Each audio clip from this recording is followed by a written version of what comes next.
आज 14 अप्रैल है, यानी डॉक्टर BR अम्बेडकर जी की जयंती है और उसी उपलक्ष्य में एक भव्य आयोजन किया गया है कानपुर में कंपनी बाग चौराहे पर। आप देख सकते हैं ये किस तरीके से एक बेहतरीन सजावट की गई है और उसमें जिसमें जो है पुलिस फोर्स भी काफ़ी तैनात है, उनका पूरा सहयोग रहा है इस कार्यक्रम में।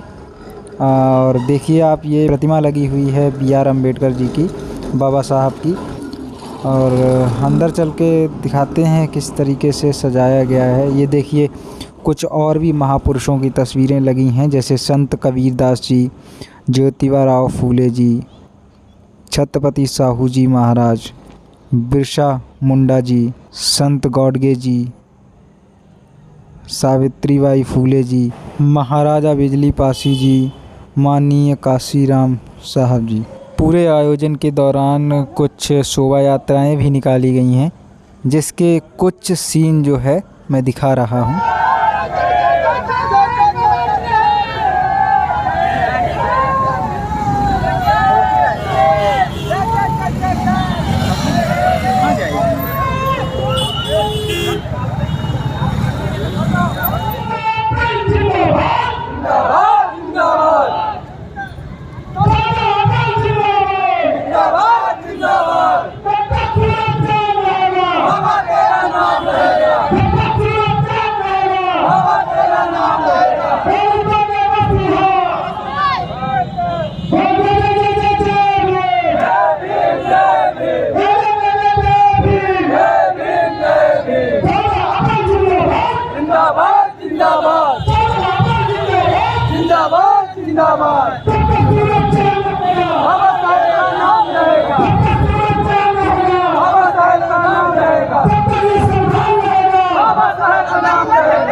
बाबा साहब अम्बेडकर जी का जो मिशन है वो इस देश के दलित शोषित पीड़ित के लिए किसी भगवान की विचारधारा से कम नहीं है। अगर इन दलितों, शोषितों और पीड़ितों के लिए, SC, ST, माइनॉरिटी, OBC के लिए, आदिवासी समुदाय के लिए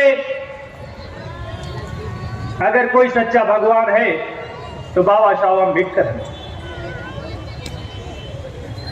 अनुच्छेद 25 से 28 में भारत के संविधान में स्पष्ट रूप से लिखा है, नोट कर ले साथियों, 25 से 28 पढ़ें।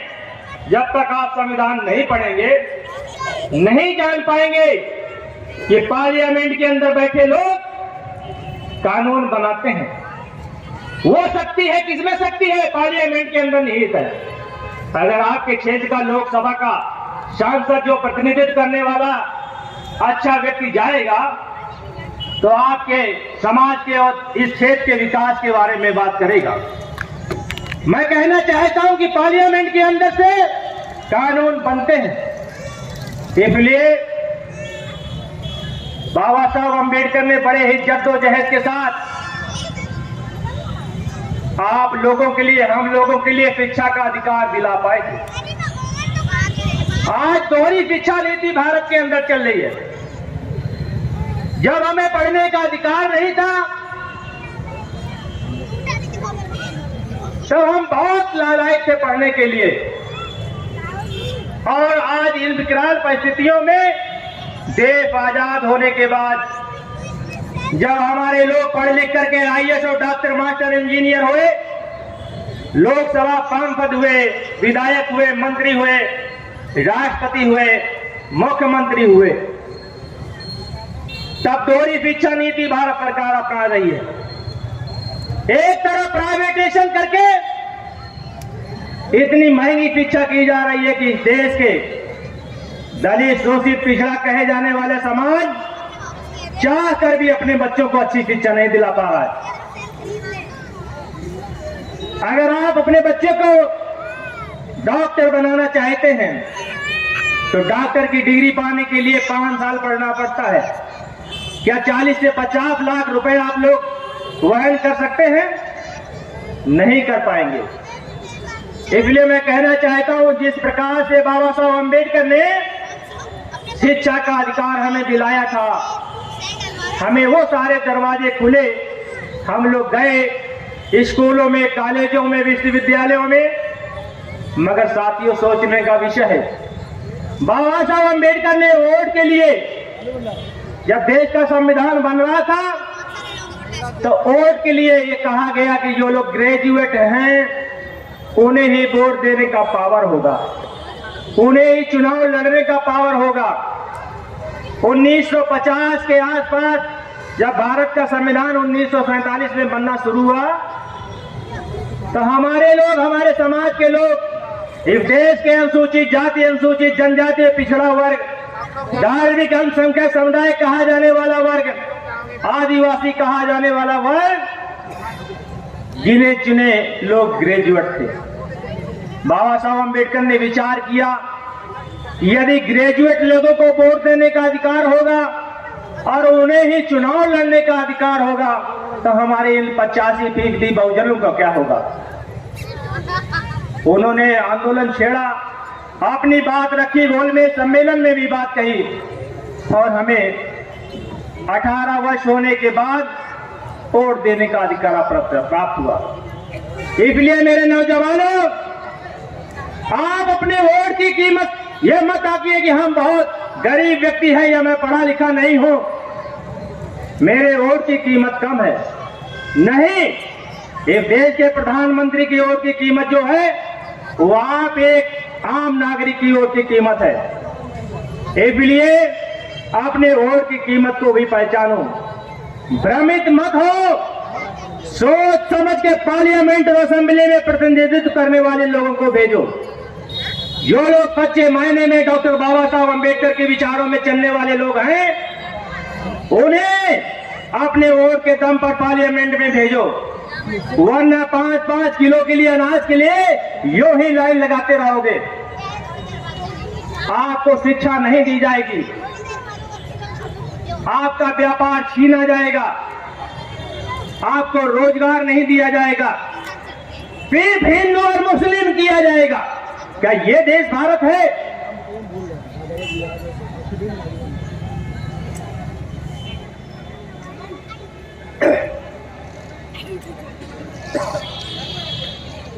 क्या ये देश भारत है जहां मैं मूंछ रख लूं तो मेरी हत्या कर दी जाए, जहां मैं स्कूल में अगर मेरा बच्चा घड़ा छू ले तो उसे मास्टर पीट पीट कर उसकी हत्या कर दे? क्या ये भारत है? क्या यही भारत है? यही लोकतांत्रिक भारत है? विचार करो मेरे भाइयों, आप सरकार के इशारे पर मीडिया नाच रहा है, मीडिया के लोग तलवे चाट रहे हैं। किसी पत्रकार ने कहा था कि यदि देश के भ्रष्ट नेतागण यदि अपने तलवों में विष लपेट कर सो जाएं, अपने तलवों में यदि जहर चिपड़ ले और जहर चिपड़ कर वो सो जाए तो लाखों की संख्या में इस देश के पत्रकारों की हत्या हो जाएगी। यानी पत्रकारिता जो स्वतंत्र स्तंभ है भारत का, आज मीडिया इतना बिकाऊ हो गया सरकार के पक्ष में, सारा दिन सारी रात गुणगान करता है। इसलिए अनुच्छेद भारत के अनुच्छेद संविधान के अनुच्छेद 19(1)(a) में स्पष्ट तौर से लिखा है। क्या लिखा है? अभिव्यक्ति की आजादी। मैं अगर कुछ ज्यादा सरकार के खिलाफ बोल लूं तो यहां पर बैठे लोग हमें देशद्रोही बताने लगेंगे। कौन बैठे लोग? LIO के लोग, जो सरकार के नुमाइंदे लोग हैं। इसलिए साथियों, अपने वोट की कीमत को पहचानो। समय ज्यादा है, मंच में बहुत सारे वक्तागण मौजूद हैं। आप सबका मैं अभिवादन करता हूं। इस पावन अवसर पर कितना भी विकराल परिस्थितियां क्यों न हो, मगर आज समाज का वही व्यक्ति आगे आ सक रहा है जो शिक्षा का महत्व समझता है। शिक्षा वो शेरनी का दूध है जो पिएगा दहाड़ेगा। किसी ने सही लिखा है। मैं कुछ कहना नहीं चाहता हूं, आप सब समझदार हैं, मिशन के लोग हैं। सच्चा अम्बेडकरवादी सिपाही कभी मिशन से भटकता नहीं है, कितनी भी मुसीबत क्यों ना हो। इसलिए मेरा एक अपना व्यक्तिगत मानना भी कि भारत जैसे देश में संविधान लागू होने के बाद भी बाबा साहब अम्बेडकर ने 1956 में ऐसा क्या कारण था कि बुद्ध का धम्म ही अपनाया। सोचना और विचार करना, तभी सच्चे मायने में आप डॉक्टर अम्बेडकर के फॉलोवर कहलाओगे। साथ ही साथ मेरा और आप लोगों से कहना है, आप कितने भी बड़े शिक्षित क्यों ना हो जाए, ग्रेजुएट क्यों ना हो जाए, डॉक्टर हो जाए, मास्टर हो जाए, इंजीनियर हो जाए, देश के प्रधानमंत्री ही क्यों ना हो जाए, मुख्यमंत्री, राष्ट्रपति क्यों ना हो जाए, वकील हो, मास्टर हो, मंत्री हो, संतरी हो, मगर स्वाभिमान और सम्मान तभी तुम्हें मिलेगा जब आप बाबा साहब अम्बेडकर के 3 मूल मंत्रों को अपने जीवन में कंठस्थ करोगे। वो क्या है? Educate, educate, organise. संगठन की शक्ति को पहचानो मेरे यारों। आप कितने भी विद्वान क्यों न हो जाओ और कितने ही बड़े ओहदा में क्यों न बैठ जाओ, अगर आप संगठित नहीं है तो यूं ही अपमानित होते रहोगे। अगर स्वाभिमान और सम्मान चाहिए तो संगठित होकर आंदोलित हो जाइए। कोई ताकत नहीं है, कोई ताकत नहीं है कि आपको रोक सके कोई। हमारे लोग आजादी के समय अशिक्षित भी थे और आर्थिक रूप से कमजोर भी थे, मगर भारत का संविधान जब से लागू हुआ और हमें जो भारत के संविधान के तहत इस देश के SC, ST, OBC माइनॉरिटी के लोगों को आरक्षण प्राप्त हुआ, हमारे लोगों की आर्थिक स्थिति में काफी सुधार हुआ है। इसलिए समाज का प्रतिनिधित्व करने वाले लोगों से मेरी प्रार्थना है कि सच्चे दिल से समाज का प्रतिनिधित्व करो, तभी सच्चे मार्गदर्शक होंगे, वरना आपको भी समाज कभी माफ नहीं करेगा।